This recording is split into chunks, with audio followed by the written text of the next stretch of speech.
परमानंद करं प्रसन्नं ज्ञान स्वरूपं निजबोधरूपं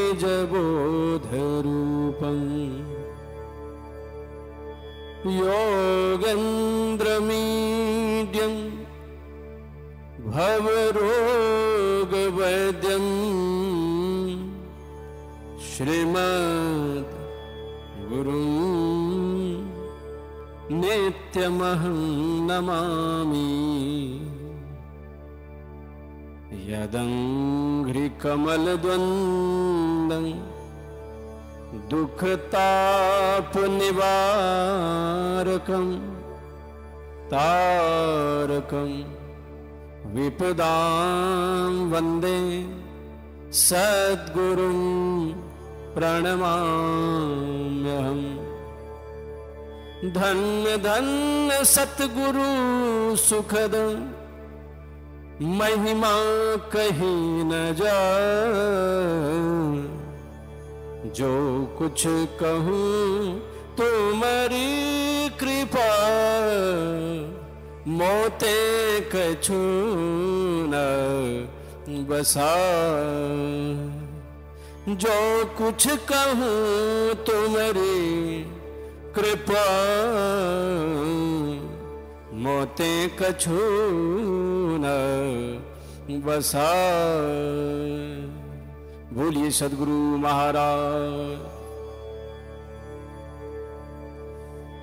मंचासीन परम वंदनीय संत महात्माओं के चरणों में कोटि नमन। नवरात्रि ध्यान सत्संग शिविर में पधारी हुई समस्त श्रोता बंधुओं, श्रद्धामयी माताओं, बहनों, आप सभी को बारंबार वंदन करता हूं। बोलिए सद्गुरु महाराज की। एक बार जोर से बोलिए, बोलिए सद्गुरु महाराज।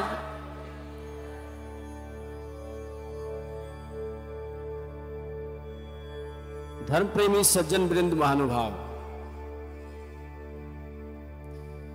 सतयुग, त्रेता, द्वापर, कलयुग, 4 युग क्रम क्रम से चलता रहता है। ये सृष्टि की प्रक्रिया है। सतयुग समाप्त होता है तो त्रेता युग आ जाते हैं, त्रेता समाप्त हो जाता है तो द्वापर आ जाता है, द्वापर के बाद अभी कौन युग है? कलयुग। इसकी आयु है 4,32,000 वर्ष, जिसमें अभी 55-5600 वर्ष मात्र अभी बीत रहा है। तो यह भी समाप्त हो जाएगा, तब फिर सतयुग। ये चक्र है, ये सृष्टि रचना में ये विधान है कि एक के बाद दूसरा जाता आता रहता है। लेकिन इन तमाम युगों में आप देखेंगे तो 2 ही चीज आपको मिलेगा, या धर्म अधर्म, सत्य असत्य। सतयुग में भी आप देखेंगे उस समय भी शुंभ निशुंभ आदि दुराचारी राक्षसों ने अत्याचार जब किया तो उस समय वही परमात्मा आद्या शक्ति के रूप में, दुर्गा देवी के रूप में प्रकट हुई। शुंभ निशुंभ को मारा, चंड मुंड को मारा, महिषासुर को मारा, इसलिए उनका नाम महिषासुर मर्दनी है ना। तो वही परमात्मा सतयुग में शक्ति के रूप में आकर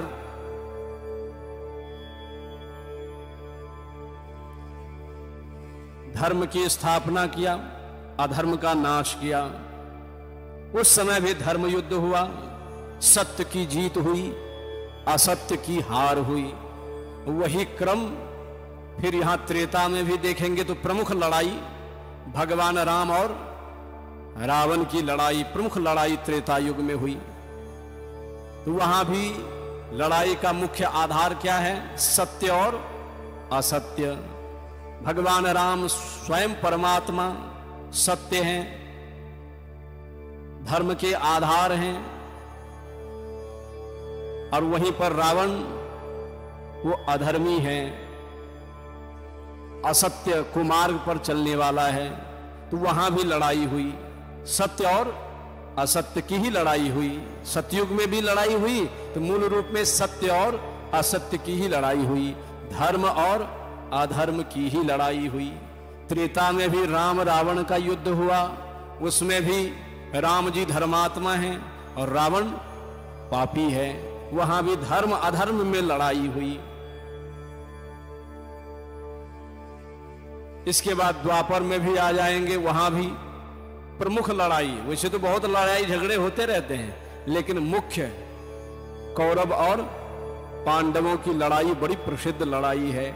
वहां भी कौरव और पांडव तो थे, लेकिन वहां भी धर्म अधर्म की ही लड़ाई थी, सत्य और असत्य की ही लड़ाई थी। कलयुग की बात आप बाद में सुनेंगे, पहले सतयुग में भी जब लड़ाई हुई, शुंभ निशुंभ चंड मुंड महिषासुर ये सब पापी था, दुनिया को सताने वाला था, दुख देने वाला था। तो वो परमात्मा ने शक्ति के रूप में आकर इन सब का मान मर्दन करके मिटा दिया और धर्म की स्थापना कर दी। तो वहां भी सत्य की जीत हुई और असत्य की हार हुई। रिजल्ट देखना चाहिए, लड़ाई बस सत्य और असत्य की है, धर्म अधर्म की है। अब परिणाम क्या होता है, यतो धर्मस ततो जयः, जहां धर्म वही विजय होती है। आज तक अधर्म की विजय नहीं हुई है, ये रिजल्ट में हम लोगों को जानना चाहिए। सतयुग में भी सत्य की ही जीत हुई, इसीलिए आज देवी दुर्गा की पूजा होती है, महिषासुर और चंडमुंड की पूजा नहीं होती है, माता देवी दुर्गा की पूजा होती है, क्योंकि वे सत्य के पक्ष में रह करके युद्ध किया। अब आइए आप कहां, त्रेता में आइए, वहां भी भयानक लड़ाई हुई, ये रामा दल और रावण का दल में, दोनों तरफ भीषण युद्ध हुआ। लेकिन वहां भी यदि रिजल्ट में देखेंगे तो सत्य की जीत हुई और असत्य की हार हुई। धर्म विजय प्राप्त किया, अधर्म नाश को प्राप्त किया। रिजल्ट यही ना है, वहां भी सत्य की ही जीत हुई। और यहां देखेंगे द्वापर में कौरव पांडव का जब भीषण युद्ध हुआ, महाभारत के नाम से प्रसिद्ध है महाराज। बोलिए सदगुरु महाराज की। हलचल कोई नहीं करेंगे, बच्चों को भी शांत रखेंगे। तो जब पांडवों में जब युद्ध हुआ तो वहां भी मूल रूप से सत्य और असत्य, कौरव असत्य के मार्ग पर चलने वाला था दुर्योधन, और पांडव हर वक्त सत्य पर चलने वाला था। कौरव अधर्म का आश्रय पे जीता था, पांडव धर्म की शरण में जीता था। इसको थोड़ा और विस्तार करके बताता हूं, आपको आनंद आएगा। पांडवों के पक्ष में भी धर्मात्मा था एक, कौन? महाराज युधिष्ठिर जी महाराज, वो धर्म के अवतार ही थे। और महाराज गजब है, कौरवों के पक्ष में भी एक धर्मात्मा था, कौन? विदुर जी महाराज, ये भी धर्म के ही अवतार थे, साक्षात धर्मराज थे। दोनों पक्ष में धर्मात्मा हैं। जब वहां लड़ाई की बात होने लगी तब विदुर जी महाराज ने धृतराष्ट्र को समझाया कि हे महाराज, आपकी बाहर की आंखें तो बंद हैं। धृतराष्ट्र जी बाहर से तो अंधे ही थे। कहा, हे महाराज, आपकी अंदर की आंखें भी फूट गई हैं जैसा लगता है, क्योंकि वे तो महामंत्री भी हैं और भ्राताश्री भी हैं। विदुर जी महाराज इसलिए बड़े मंत्रणा भी दे रहे हैं और कभी डांट के भी कह रहे हैं, क्योंकि भ्राताश्री है। हे महाराज, यदि आप अंदर की आंखें को भी यदि आप बंद कर लेंगे तो ये कौरव कुल का नाश हो जाएगा महाराज, विनाश हो जाएगा। इस विनाश को रोकिए महाराज, अंदर की आंखें को खोलिए, विवेक की दृष्टि को जगाइए। आपने तो बाहर भीतर दोनों तरह से आप अंधे बन बैठे हैं। बोले विदुर, ये क्या कह रहे हो तुम? बोले मैं ठीक कह रहा हूं, जब तक ये तुम्हारा पुत्र दुर्योधन की बात आप मानते रहोगे, ये कौरव कुल का विनाश निश्चित है महाराज। हे महाराज, किसी भी शरीर के अंग में यदि खतरनाक बीमारी लग जाए या हाथ में पैर में कहीं, डॉक्टर सलाह दे कि इस अंग को काट कर फेंक दो, तुम जिंदा रहोगे, तो बुद्धिमान पुरुष उस अंग को काट कर फेंकवा देता है। पूरे शरीर की रक्षा करने के लिए यदि एक अंग को कटवाना भी पड़े तो लोग काट देते हैं। ऐसे ही महाराज पूरे कुरुक्षेत्र और कौरवों की यदि आप रक्षा करना चाहते हैं तो एक अंग को काट कर फेंक दीजिए, ये दुर्योधन को काट कर फेंक दीजिए आप, मतलब इनकी बात आप मत मानिए। यदि इनकी बातों में आप रहें तो पूरा का पूरा ये कौरव का विनाश हो जाएगा महाराज। इतने में आ गया दुर्योधन, सुन लिया महाराज कान से, बोले मेरे विरुद्ध मेरे पिताजी को भड़का रहा है। बोले अरे दासी पुत्र, अरे नमक हराम, मेरे ही रोटी खाता है और मेरे ही विरुद्ध भड़काता है। अरे दासी पुत्र अभी सभा से निकल जा, नहीं तो तेरी अच्छी बात नहीं होगी। महाराज दासी पुत्र कह दिया, काका है, धर्मराज है, महामंत्री है, लेकिन इतनी उदंडता, अरे दासी पुत्र सभा से निकल जा, नहीं तो अच्छी बात नहीं होगी। नमक हराम बहुत कुछ कह दिया। फिर भी महाराज उस समय धृतराष्ट्र जी महाराज को कुछ तो रोकना चाहिए ना, टोकना चाहिए था कि हे दुर्योधन, वो राजा थे, वो दंड भी दे सकते थे, उनको सजा भी मिल सकती थी। उनको एक मंत्री का अपमान किया, काका का अपमान किया, अपने बड़ों का तिरस्कार किया, सजा देनी चाहिए नहीं, लेकिन एक बार रोका टोका भी नहीं। तब विदुर जी महाराज मन ही मन सोच लिए कि लगता है अब यहां धर्म की कोई जगह नहीं, इस सभा में अब धर्म का कोई सम्मान नहीं, कोई जगह नहीं, इन्हें कोई आवश्यकता ही नहीं है, मेरी आवश्यकता इनको नहीं है, अब मुझे यहां रहना ठीक नहीं है।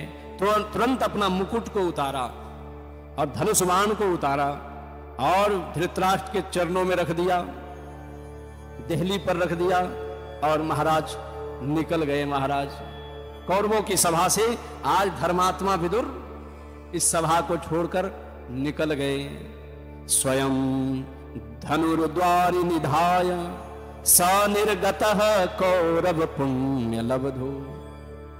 श्री वेद व्यास जी महाराज लिखते हैं कि जिस समय विदुर जी महाराज धर्मात्मा विदुर सभा को छोड़कर गए, मानो विदुर जी नहीं गए, कौन गए? स निर्गतः कौरव पुण्य लब्धो। सारा कौरव का पुण्य ही चला गया उसे छोड़कर, समझो। कौरव का जो भी बचा खुचा पुण्य था, धर्म था, सब आज कौरवों को छोड़ करके अकेला धर्म सभा से निकल गया। जैसे निकला सारे कौरव पुण्यहीन हो गए, धर्महीन हो गए। और यही बात वहां भी हुई थी। कहां? जब रावण की सभा में विभीषण ने सत्य सलाह दी थी, हे भैया जानकी को वापस कर दो, इसी में सारे लंका निवासियों की भला है और भगवान श्री राम दयालु हैं, आपको क्षमा भी नहीं मांगनी पड़ेगी, केवल एक बार जानकी को लौटा दीजिए, मुझे विश्वास है वे समुद्र उस पार से लौट जाएंगे, स्वस्थ राक्षस जाति की भलाई हो जाएगी। महाराज ओ महाराज, ये तो सत्य है ना, उपदेश दिया, सलाह दी, लेकिन रावण तो रावण ही था। उठा के लात मारी, बोले मूर्ख मुझे भयभीत कर रहा है, मेरे शत्रु का गुणगान मेरे सामने कर रहा है। उठा के लात मारी, जा उस सभा में भाग, जिसका गुण गाता जा उसी के पास जा। मारी लात महाराज। विभीषण को भी लगा कि अब यहां मेरा रहना ठीक नहीं, भरी सभा में किसी को लात मारे महाराज, अब वहां कोई टिक सकता है क्या? तो वहां भी तुलसीदास जी लिखते हैं, अस कहीं चला विभीषण जवही, अस कहीं चला विभीषण जवही। जब विभीषण भी जब सभा से निकल गए, तब तुलसी बाबा लिखते हैं, आयुहीन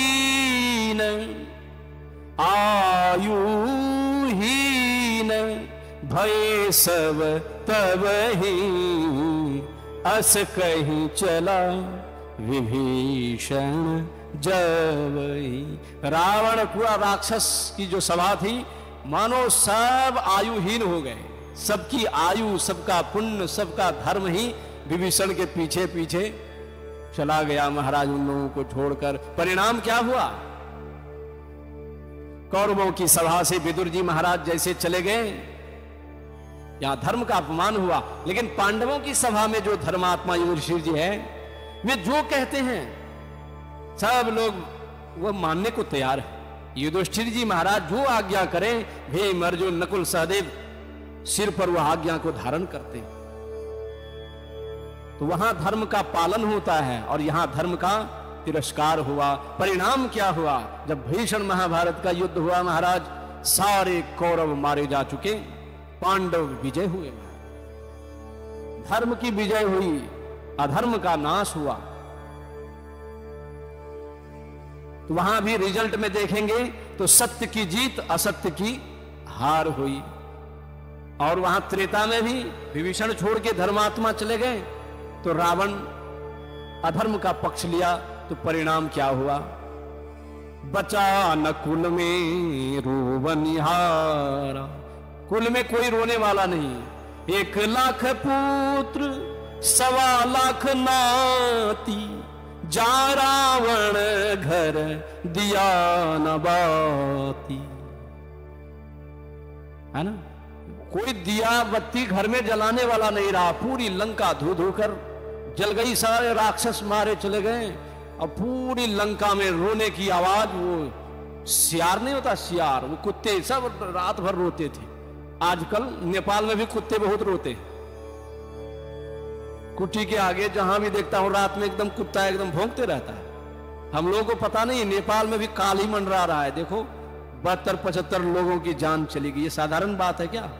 हम लोग जिंदा हैं, खा रहे हैं, पी रहे हैं, बच्चे को खिला रहे हैं गोदी में, तो मस्ती में हैं। लेकिन जिसके गोद उजड़ गए, जिसके बच्चे के सीने में गोली लग गई, माथे पे गोली लगी, संसार से चला गया, उनके मां के दिल में क्या गुजरता होगा?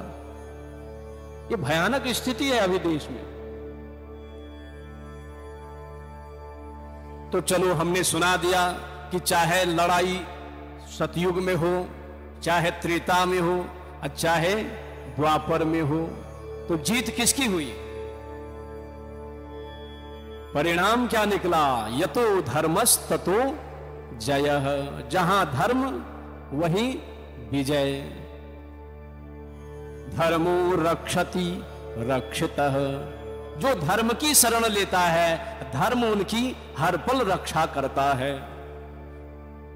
अब कलयुग में चलो शुंभ निशुंभ चंड मुंड महिषासुर को दुर्गा माता ने मार दिया, तो हमारा क्या बिगड़ा? हम लोगों को क्या मतलब? मार दिया, उसको मार दिया। राम रावण का युद्ध हुआ, माता जानकी का हरण किया। पत्नी थी किनकी? राम की। दुख हुआ राम जी को, लड़ाई किए राम रावण। हमको क्या टेंशन? आपको क्या समस्या? बोलो। कौरव पांडव भाई भाई लड़के मर गए हैं, जमीन जायदाद वो राजपाट के लिए लड़के मर गए। हम लोगों को क्या टेंशन? नहीं, हम लोगों का भी रिलेशन है उन लोगों से। यही जितने लोग बैठे हैं ना, 2 पक्ष के लोग हो जाएंगे अभी विचार करेंगे तो। यदि आप धर्म की पक्ष में आपकी प्रवृत्ति यदि है, यदि सत्य की प्रवृत्ति आपके अंदर है, अब आइए आप पर, आपको क्या इंटरेस्ट है इससे? क्या लेना देना है? जो लड़ाई किया, जब किया, कोई मरा कोई कटा, किसी की पत्नी को कोई हरण किया, आपकी पत्नी को तो नहीं हरण किया ना, आपको क्या टेंशन है? लेकिन टेंशन इसलिए है कि आपके अंदर जो आत्मा है ना, उससे कनेक्शन है। ये आत्मा कौन है? वो सत्य का अंश है। ईश्वर अंश जीव अविनाशी, चेतन अमल सहज सुख राशि। ईश्वर अंश जीव अविनाशी, जो सत्य स्वरूप परमात्मा है ना, जो धर्म के आधार हैं, जो परमात्मा सत्य स्वरूप है, जो सुख स्वरूप है, आनंद स्वरूप है, उन्हीं का बच्चा हम लोग हैं, इस शरीर में आके घुस गए हैं। इसीलिए हम लोगों को सत्य अच्छा लगता है। सुख अच्छा लगता है, आनंद अच्छा लगता है, खुशी अच्छी लगती है।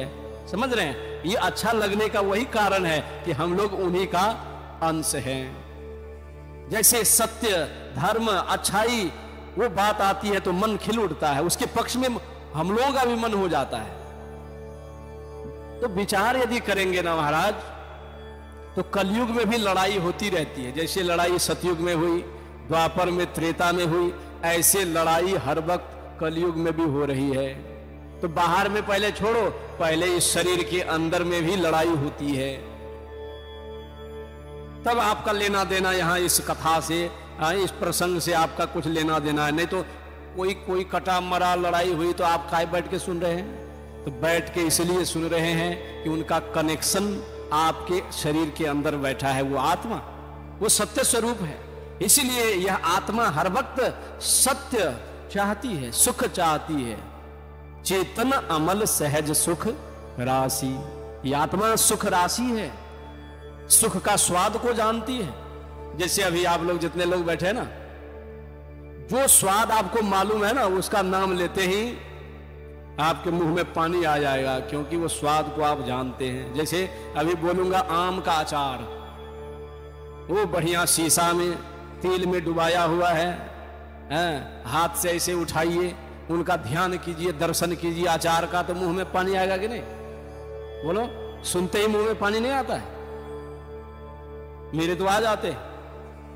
क्यों आ जाते हैं? विश्वास नहीं तो मैं अभी बोलता रहूंगा ना आचार आचार 10 बार, यदि आपका ध्यान चला गया आचार में ना, मुंह में पानी आए बिना रुकेगा नहीं। आया कि नहीं? बोलो, मुंह चटपटा रहे हैं। इसका मतलब ऐसा क्यों होता है? क्योंकि आचार को आप जानते हैं, आचार को आपने रसास्वादन किया है, आचार को बार बार कई बार आपने स्वाद लिया है, उस स्वाद आपके हृदय में आकर बैठ गया है। जैसे आचार आचार बोलूंगा ना 10 बार 20 बार, तो आपके मुंह में अवश्य ही पानी आ जाएगा, क्योंकि उस स्वाद को आप भली भांति जानते हैं। वो स्वाद इस शरीर में, ये जिह्वा चखी है उसको, इसीलिए जिह्वा लबलबा जाती है। तो सुख शांति के लिए आप क्यों तड़प रहे हैं? हर वक्त सुख संपत्ति घर आव, दुख बिन से मन का। आप भी हर वक्त सुख क्यों चाहते हैं? क्यों चाहते हैं? मंदिर में जाते हैं, वहां भी 10 रुपया पंडित जी को चढ़ा देते हैं, बोले सुख संपत्ति घर आवे, आशीर्वाद दीजिए पंडित जी महाराज। आज संतों के चरणों में भी आए तो यहां भी 10 रुपया चढ़ा दिया, और यहां भी वही डिमांड मन ही मन।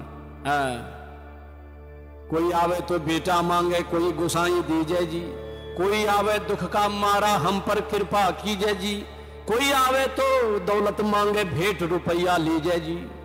10 रुपया दिया बाबा को, पूरा दौलत मांग लिया कि फैक्ट्री चल जाए, मेरा बेटा इंजीनियर बन जाए, वो पूरा।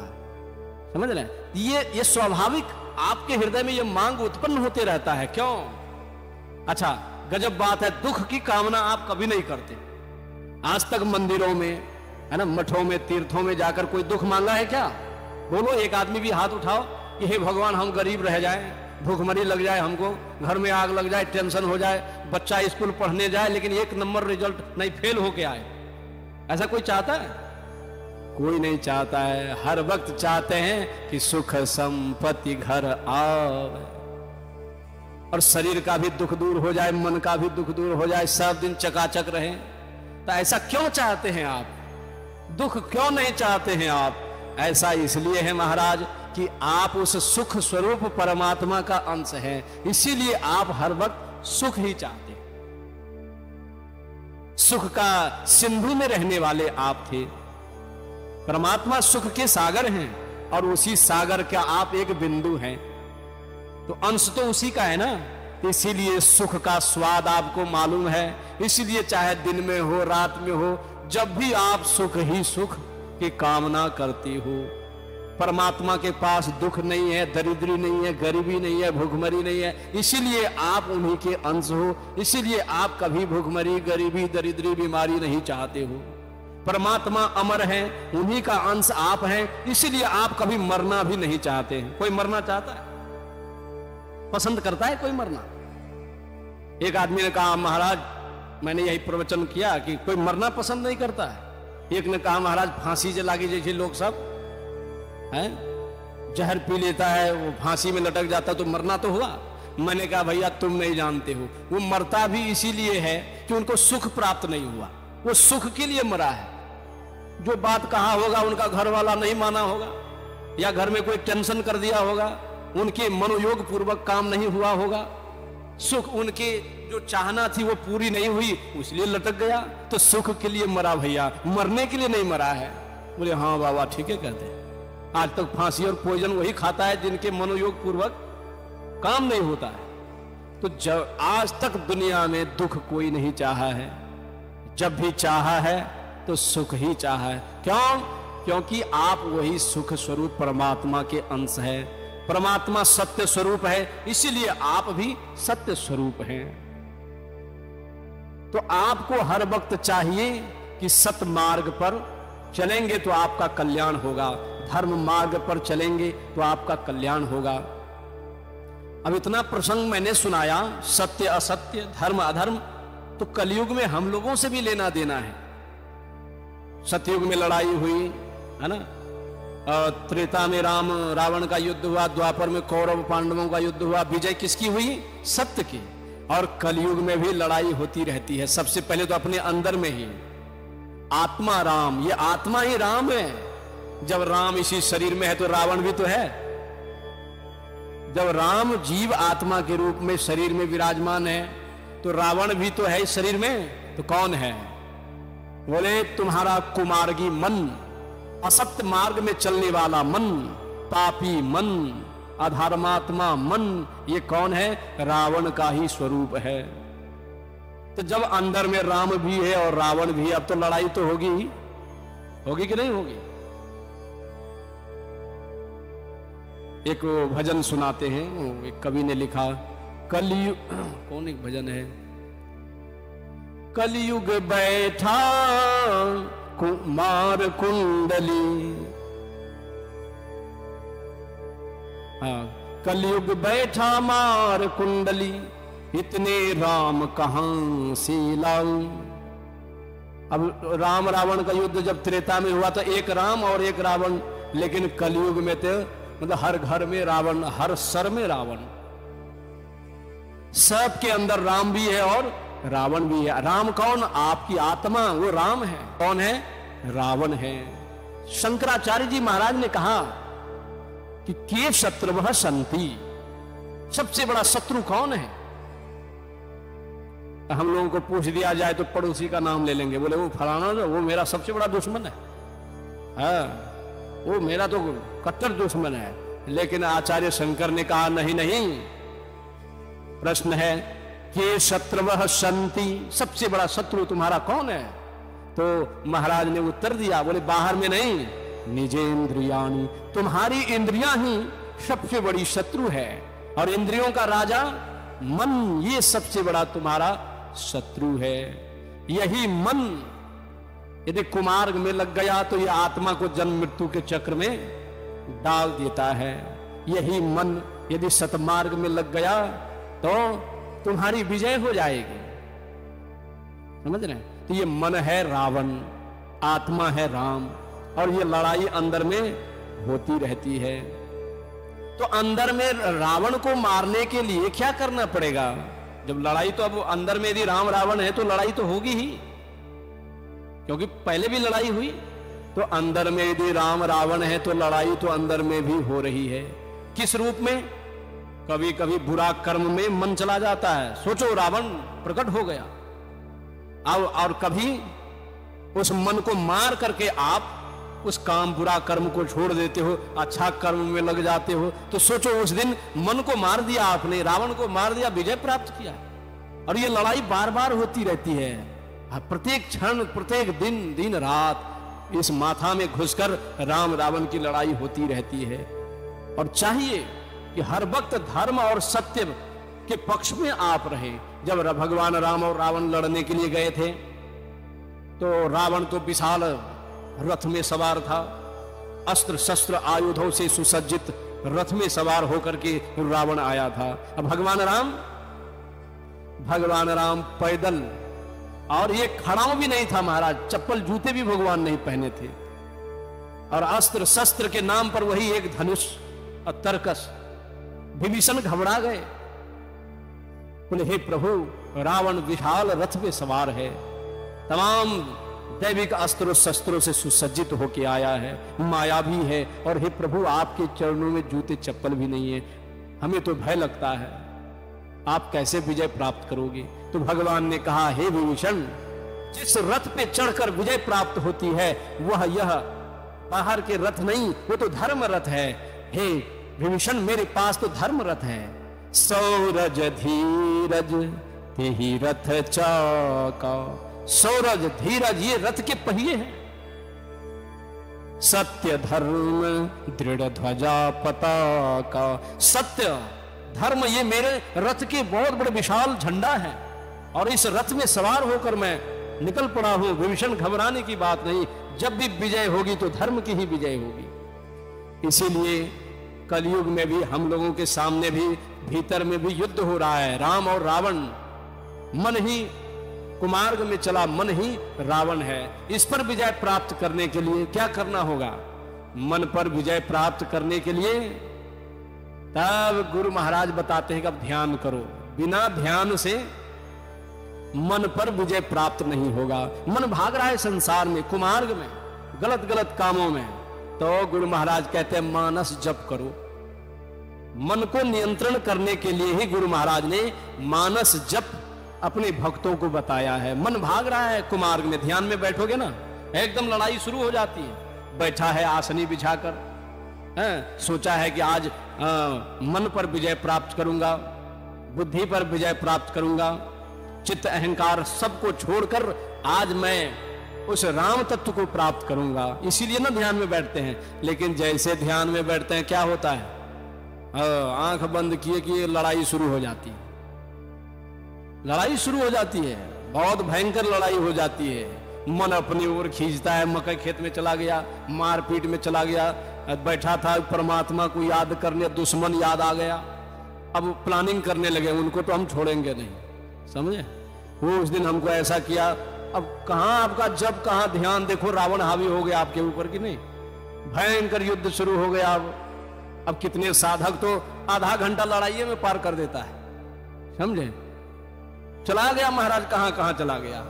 अब तब कभी होश आता है, हे भगवान हम तो कहां चले गए, ये मन हमको कहां लेके चला गया। तब सचेत होकर फिर मंत्र जपना शुरू करते। ये अंदर में भी लड़ाई हो रही है। इस लड़ाई में जिस दिन आप विजय प्राप्त करोगे ना, उस दिन आपके लिए विजयादशमी हो जाएगी। बोलिए सदगुरु।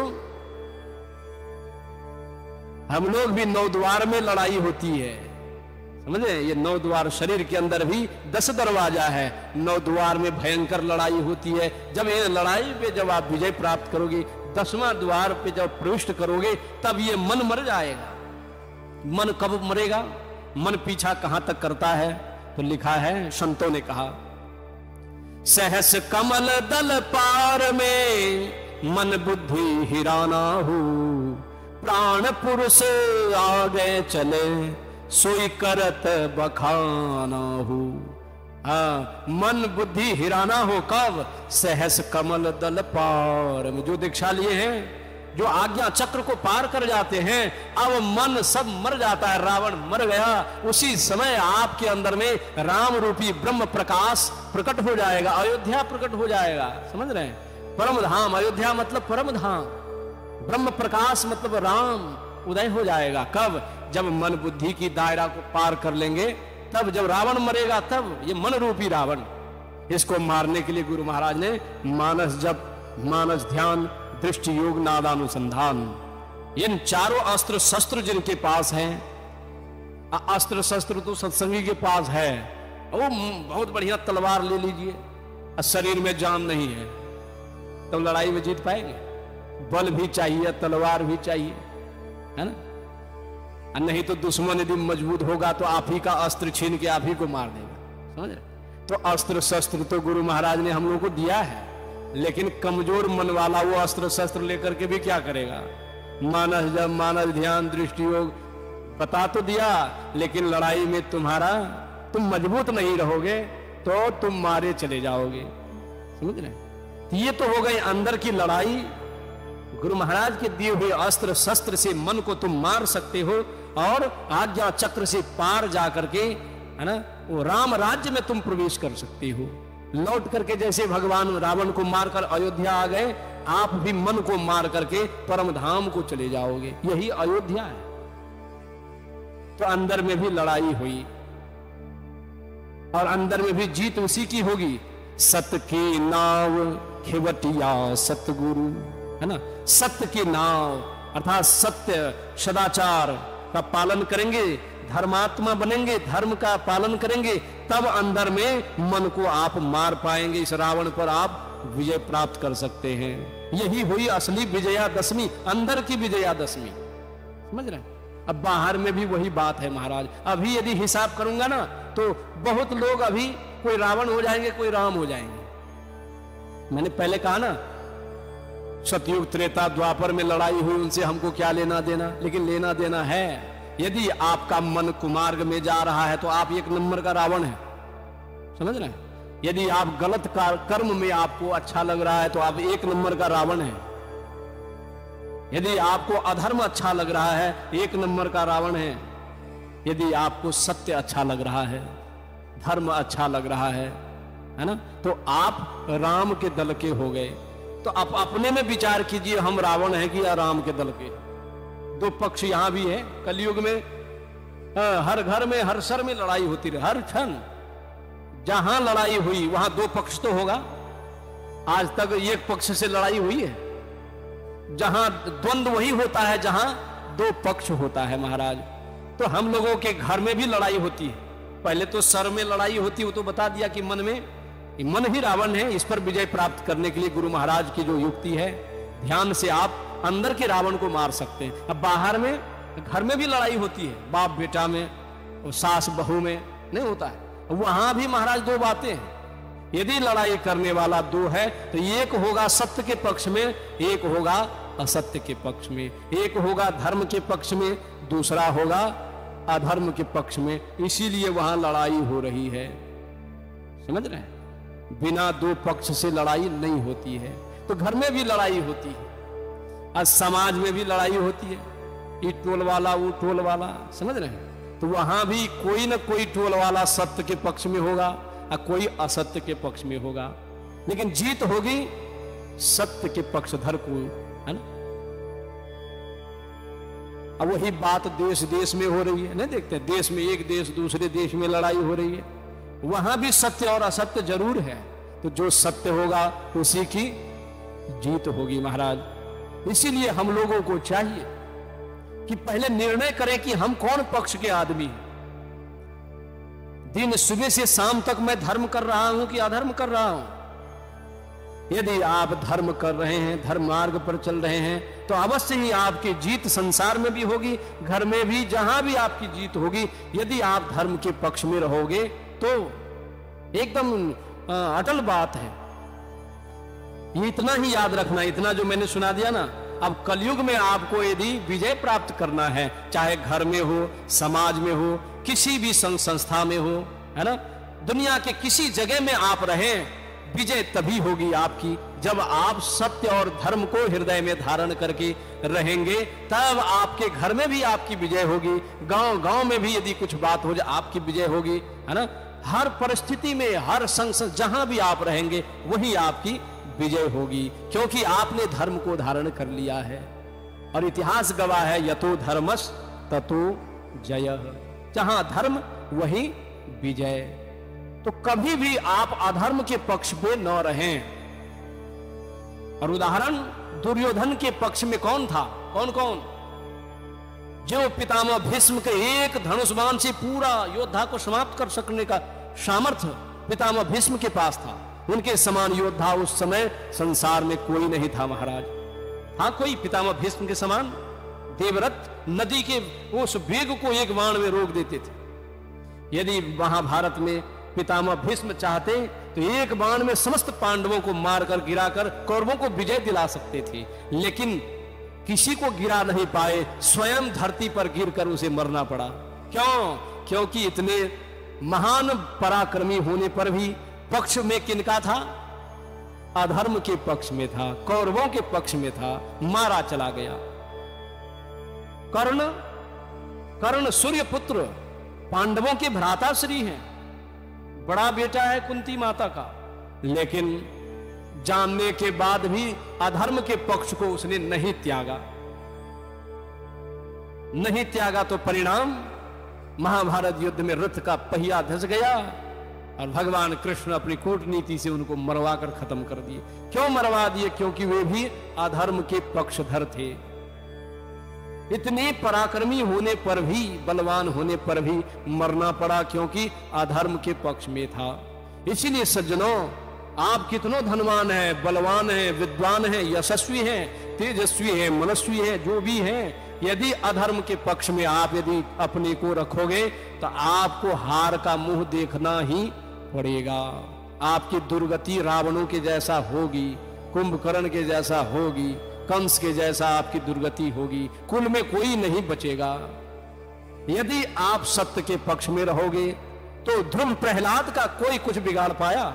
प्रहलाद को मारने का प्रयास किया, हाथी से कुचलवा दिया, विषपान करा दिया, पहाड़ों से फेंक दिया, अग्नि में जला दिया, लेकिन सत्य के पक्ष में रहने के कारण कुछ बिगड़ा नहीं बिगड़ा। तो इसलिए ये तमाम जो हमने अभी सुनाया ना आपको, इसका ये कहीं परिणाम होना चाहिए कि अपने का निरीक्षण करें कि सुबह से शाम तक हम ऐसा कोई कर्म नहीं करें जो हमें, है ना, सत्य से अलग कर दे। हर वक्त धर्म के पक्ष पर खड़ा रहिए, तो संसार में जहां भी रहेंगे आपकी विजय निश्चित है, क्योंकि यतो धर्मस ततो जय। और घबराने की भी बात नहीं है। देखो, सत्य परेशान हो जाता है लेकिन पराजित नहीं होता है। सत्य को भी बड़ी परेशानी झेलनी पड़ती है, लेकिन कहते हैं नहीं नहीं, घबराने की बात नहीं। यतो धर्मस ततो जय, धर्मो रक्षति रक्षितः। धर्म आपकी रक्षा करेंगे। यदि आप धर्म के पक्ष में रहोगे ना, तो धर्म पीछे से आपकी रक्षा करेंगे। धर्मो रक्षति रक्षिता। इसलिए हर परिस्थिति में आप अपने को सत्य के मार्ग पर रखें, धर्म के मार्ग पर चलें। संसार में आपका विजय होगा, विजय होगी। और अंदर की जो बात बताया, ये मन रूपी रावण को मारने के लिए गुरु महाराज से दीक्षा लेकर अंदर में जब ध्यान करेंगे, जब लड़ाई होगी तो यह मन मारा चला जाएगा। जिस दिन मन रूपी रावण मरेगा, आत्मा, है ना, ये विशुद्ध हो जाएगी। और जैसे भगवान राम अपनी जानकी को लेकर के अयोध्या वापिस आए, फिर दीपावली हुई, है ना, फिर बहुत आनंद मंगल हुआ। ऐसे ही जब तक तुम अपने मन बुद्धि पर विजय प्राप्त नहीं करोगे, मन रूपी रावण को मारोगे नहीं, तब तक तुम्हारे लिए भी ये अयोध्या मतलब परमात्मा का धाम वापसी नहीं होगा। तुम्हारे लिए भी दीपावली नहीं होगी, अर्थात तुम्हारे अंदर में भी ब्रह्म प्रकाश नहीं होगा। इसलिए चाहिए हम लोगों को कि हर वक्त घर में हो या कहीं हो, धर्म के पक्ष में हर वक्त अपने को रखें। विजय निश्चित है। बोलिए सद्गुरु महाराज की।